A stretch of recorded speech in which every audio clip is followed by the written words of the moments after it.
నమస్కారం అండి. ఇదొక ఈ యొక్క వ్యవసాయ భూమి కమలాపూర్‌లో 30 సంవత్సరాల నుంచి ఫైట్ చేస్తూ పాలెలతోనే కానీ, ఇటు మా బంధువులతోనే కానీ ఫైట్ చేస్తూ పోరాడుతూ ఈ యొక్క భూమిని 30 సంవత్సరాల నుంచి పోరాడి 2024 సంవత్సరం అంటే పోయిన సంవత్సరం కింద పెద్ద మనుషులు తీర్మానం చేసిండ్రు. 60 గుంటల భూమి వీరిది అని మాకు తీర్మానం చేసి మాకు కాగితం రాసియడం జరిగింది.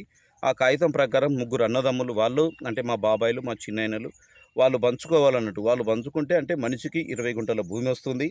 ఆ 20 గుంటల భూమిలో మాకు 20 గుంటల భూమిలో మేము 5గురు అన్నదమ్ములు మేము పంచుకోవాలి. కాబట్టి వాళ్ళు మా పెద్దనాయనలు, చిన్నాయనలు వాళ్ళు పంచుకోలేదు. ఇంతవరకు మేము పంచుకోలేదు. కాబట్టి అంతా గుత్తగా ఉంది. మేమందరం ముగ్గురం కలిసి ఒకటే రీతిగా ఇదంతా కౌలు చేస్తున్నాము. అంటే ఇదంతా పండిస్తున్నాము. పంటగా ఇదంతా పండిస్తున్నాము.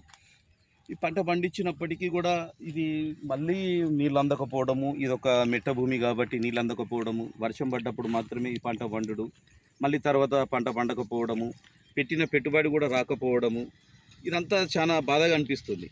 అయితే ఇప్పుడు ఈ భూమి 60 గుంటల భూమి ఉంది కాబట్టి మా పెద్దనాన్న, మా చిన్నాయనలు వీళ్ళంతా మా చిన్నాయన ఏం చేసిండంటే నా పాలకు 20 గుంటల భూమి వస్తుంది కాబట్టి నేను అమ్ముకుంటా, నాకు అవసరం ఉందని మా చిన్నాయన కూడా ఈ భూమి అమ్ముకున్నాడు. ఆయన పాలకొచ్చింది పుల్ల శాంతికుమార్కు అతను 20 గుంటల భూమి అతను అమ్మేసుకున్నాడు. ఇక నాదున్ను మా పెద్దనాన్న ఉన్నది. మా తమ్ముడు ఏం చేసిండంటే నాకు కూడా అవసరం ఉన్నదని మా తమ్ముడు కూడా అతను భాగానికి వచ్చింది అంటే భూమి పంచుకోలేదు, అయినా భాగానికి వచ్చిందని అతను కూడా అమ్మేసుకున్నాడు. ఇక అతను అమ్మేసుకున్నాక మా పెద్దనాన్న కూడా అతను కూడా నాకు అవసరం ఉందని అతను కూడా అతనికే అమ్మేసుకున్నాడు. ఇక అమ్మేసుకున్నాడు కాబట్టి ఇన్ని సంవత్సరాలు పోరాటం చేసి ఫైట్ చేసి ఈ యొక్క భూమిని మంచి పంట పండించి మంచి రాగుబడితో మంచి దిగుబడితో చేసి ఒక బోరేసి మంచిగా హైలైట్ చేద్దాం అనుకున్నాము.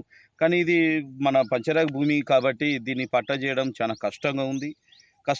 కానీ ఇప్పుడు దీన్ని ఎలాగైనా ఫైట్ చేసి చేయగలుగుతాము.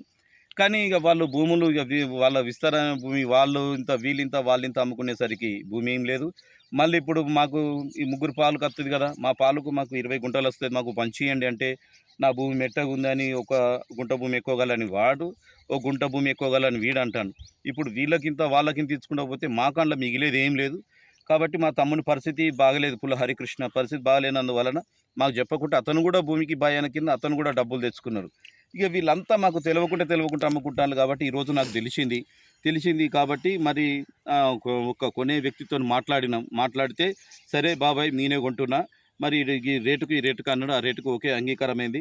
మీ సరిహద్దులు చూపియండి బాబాయ్ అంటే సరే సరిహద్దులు అంటే మీ ముగ్గురము మా బాబాయిలు మా పెద్దనాన్నలు ముగ్గురు కాబట్టి మీ సరిహద్దులు చూపియండి బాబాయ్, చూపిస్తే మీ భూమి ఎంతవరకు ఉందో మేము చూసుకొని దానికి మేము డబ్బులు ఇస్తానని అన్నాడు. మేము సరిహద్దులు చూపించడానికి ఉదయం 6 గంటలకే నేను పుల్ల రాధాకృష్ణ మా తమ్ముడు మీ ఇద్దరం వచ్చినాము. కానీ ఇంతవరకు కూడా మా బాబాయ్ రాలేదు, మా పెద్దనాన్నలు రాలేదు. ఇప్పటికీ గంటన్నర వెయిట్ చేస్తున్నాము, ఇంతవరకు వాళ్ళు ఎవ్వరు రాలేదు. ఎప్పుడైనా వాళ్ళు ఎప్పటికీ ఇలానే ఉంటారు. ప్రతిసారి మేమే ముందుంటాం, హనుమకొండ నుంచి వచ్చిన వాళ్ళు ముందుంటాం. కానీ వాళ్ళు ఇక్కడ ఉన్న వాళ్ళు కూడా వాళ్ళు ఇంతవరకు కూడా రావట్లేదు. గంటలు వెయిట్ చేసుడు అవుతుంది. ఏదైనా పొలం దున్నించుడే కానీ పొలం దున్నియాలన్నా, దాని గురించి పెట్టుబడి పెట్టాలన్నా, విత్తనాల పైసలు కావాలన్నా మమ్మల్ని అడుగుతాడు.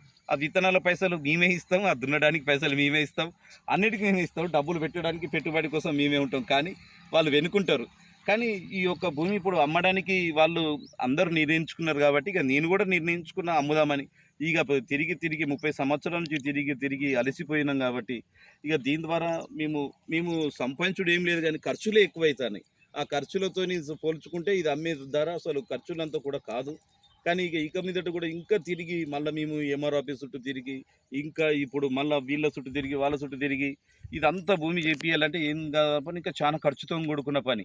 ఇంకా ఖర్చు పెడదామంటే మా అన్నదమ్ములు ఎవరు ముందుకు రావట్లేదు, మా బాబాయిలు ఎవరు రావట్లేదు. కాబట్టి ఇప్పుడు మేము ఏం చేస్తున్నామంటే ఈ యొక్క భూమిని అమ్మడానికి నిర్ణయం తీసుకొని సరిహద్దులు చూపించి ఎంత అమౌంట్ వస్తుందో అంత అమౌంట్ తీసుకెళ్దామని వస్తున్నాం. మనసుకు బాధగానే ఉంది కానీ తప్పనిసరి పరిస్థితి. మరి ఏం చేద్దాం, ఇది పరిస్థితి. మంచిది, ధన్యవాదాలు.